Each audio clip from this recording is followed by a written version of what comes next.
శ్రవణ్ సాయి పెద్దమ్మ ప్రస్తుతం మనతో పాటు ఉన్నారు. అంతకు ముందు ఇలాంటిది ఏమైనా చెప్పారా, ఇట్లా బెదిరింపులు వస్తున్నాయని శ్రవణ్ సాయి మీకు ఏమైనా మాట్లాడడం జరిగిందా మీతో? అలాంటి ఏం చెప్పలేదయ్యా. ఏమన్నా ఉన్నా కూడా దాచుకోవద్దయ్యా, అబద్ధం చెప్పొద్దు, నిజమే మాట్లాడయ్యా అని చెప్పిందమ్ము. కాలేజీ పోతున్నావా అయ్యా అని రోజు ఫోన్ చేసుకునేదన్నమ్ము. వాడిని ఎప్పుడు బెదిరింపులు వస్తున్నాయని కానీ ఏమీ మాతో చెప్పలేదయ్యో. వాళ్ళ ఫ్రెండ్స్తో చెప్పినట్టు కానీ మాతో చెప్పారు కదయ్యో. చెప్పుంటే మేము తీసుకొచ్చుకునే వాళ్ళం అయ్యా, ఇంటికి ఇటు చేర్పించుకునే వాళ్ళం అయ్యా. నాకు పోనీయ కాలయ్యా, ఇట్టనే ఎత్తుకొని పెంచుకున్నాయ్యా. నా తమ్ముడు కొడుకైనా నా కొడుకు లాగాను. నన్ను అమ్మే అంటాడయ్యో, మా ఆయన మావయ్య అంటాడయ్యో. మా మా పిల్లగాళ్ళని మేము చదవలేదే, బొమ్మ చదివింది అయ్యో. ఈ పిల్లగాడిని మేము చదువుకున్నామయ్యో, తల్లిదండ్రులు లేడను. మేమిట్టే చేస్తాడు అనుకోలేదయ్యో. ఫోన్ ఎత్తట్లేదు. మొన్న ఫోన్ ఎత్తిండమ్మో, నిన్నగా మొన్న ఆ సాయంత్రం ఎత్తిండయ్యో. ఎత్తి అమ్మా నీ ఫోటోలు పెట్టిండమ్మా 16. అవా నీ కొడుకు చూడమ్మా, నీ చిన్న కొడుకు ఎంత సినిమా స్టార్ లాగా ఉన్నాడు చూసుకో అమ్మ అన్నాడమ్మో. నాకు సినిమా స్టార్ లాగుంటే నాకు ఆనందమేగా అయ్యా అన్నానమ్మ. నేను ఆనందంగా ఉంటాను అయ్యా, నువ్వు ఎంత ఆనందంగా ఉంటే నేను అంత ఆనందంగా ఉంటా అయ్యా. తల్లి కొడుకు ఆనందమేగా అయ్యా అన్నానమ్ము. అమ్మ మళ్ళీ ఒకసారి ఫోన్ చేస్తలే అమ్మ మళ్ళీ అని పెట్టేసిండు. ఇక అదే ఆఖరి మాట అయ్యో. మళ్ళీ చేస్తా ఉండమ్మా, ఒకసారి ఫోన్ వస్తుంది అన్నాడు అమ్ము. అంతే పెట్టేసిండు అమ్మో. అమ్మ పెట్టేసిన తర్వాత మేము నిన్న కాలేజీ పోయి చేసుకుంటాంగా. అన్నయ్య మా బ్రదర్ ఉన్నాడు అయ్యా హైదరాబాద్లో. వాడు ఫోన్ చేసి అబ్బాయి ఫోన్ చేయట్లేదే, అబ్బాయి ఫోన్ చేయట్లేదు, ఎత్తట్లేదే అన్నాడమ్ము. అన్న నేను కూడా చేస్తా ఉండన్న. ఒక్కోసారి వాడు ఎత్తడు కదా, స్విచ్ ఆఫ్ అయిందని నేను కూడా ట్రై చేస్తా ఉండని తెల్లవార్లు ట్రై చేసుకున్నాం అమ్మ. మేము తెల్లవార్లు ట్రై చేసుకున్నాం అమ్ము.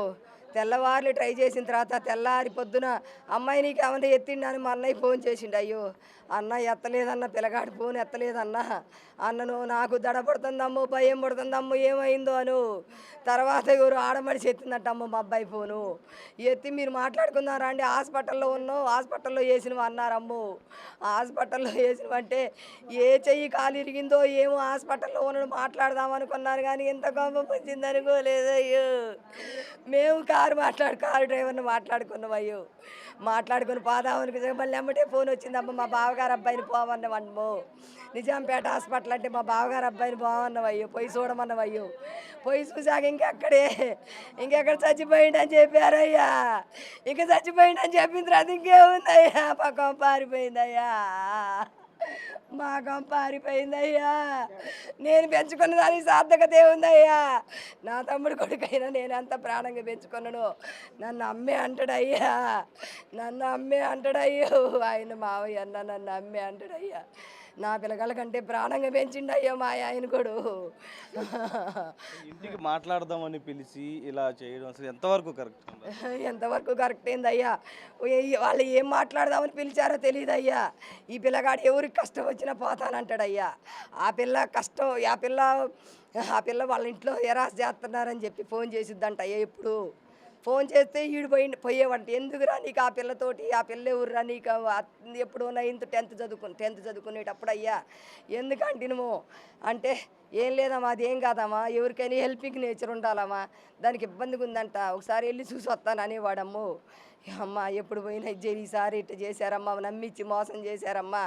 మేము ఫ్రెండ్షిప్ అనుకుంటాం అయ్యా, మాకేం తెలుసు అయ్యా, మేము ఫ్రెండ్షిప్ అనుకున్నాం అమ్మ. ఇట్లా పిల్లగాడు ఫోన్ ఎత్తకుండా పోయేసగడ మా గుండెలు పగిలిపోయినాయి అమ్మో. వాడు పోయేది కూడా మాకు చెప్పి ఉన్నా, మేము ఎట్టో కట్టు చచ్చేవాళ్ళం, వాడుకో కాపాడుకునేవాళ్ళం అమ్మ. అందరూ ఉన్నామమ్మ, గంపంత బలగముందమ్మ మాకు. మేము ఒక పిల్లగాడిని చదువుకోలేకపోయినాం అయ్యా, కాపాడుకునేవాళ్ళం అయ్యా. పొయ్యో మేము ఆగమేఘాల మీద కారేసుకొని పోయి కాపాడుకునేవాళ్ళం అయ్యా. నా పిల్లగాడికి ఇట్ట చేసిన వాళ్ళకి మాత్రం నాది వాడు తప్పించుకున్నాడు అయ్యా. ఒక ఆడమడిసి కొడితే నా పిల్లగాడు ఇట్ట చచ్చిపోయేవాడు కాదయ్యా. నా పిల్లగాడు బలంగా ఉంటాడు, స్టామినా ఉంటుంది అయ్యా. పక్కంగా ఉన్నా కూడా నా పిల్లగాడికి ఒక్క ఆడమడిసి కొట్టిందని, ఇంత ఆడమడిసి కొట్టిందంటే నేను నమ్మనయ్యో. ఏం చేసుకున్నారో, ఏం మాయ చేసుకున్నారో మాకు తెలియదు అయ్యో. వాడు ఏం మేనేజ్ చేసుకున్నారో మాకు తెలియదు అయ్యో. నా పిల్లగాడిని నలుగురు 5 వాడు ఉంచుకుందా, ఆమె మొగుడు వాళ్ళందరూ చేశారు. నేను ఒక క్వశ్చన్ చూస్తున్నాను.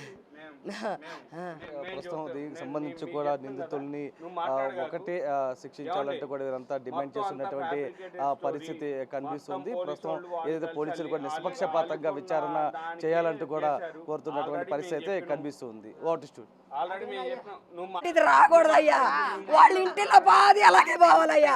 మేమెంత ఏడుతున్నామో వాళ్ళు అంత ఏడవాలయ్యా. నా పిల్లగాడిని ఎంత ఇచ్చేసి వాడంత వాళ్ళు కఠినంగా శిక్షించబడాలయ్యా. ఏ ఒక్క దోషి కూడా అసలు ఇది తప్పించుకోకూడదు అయ్యా. తప్పించుకోవడం అనేది జరిగితే మీ జర్నలిజమే వేస్ట్ అయ్యా.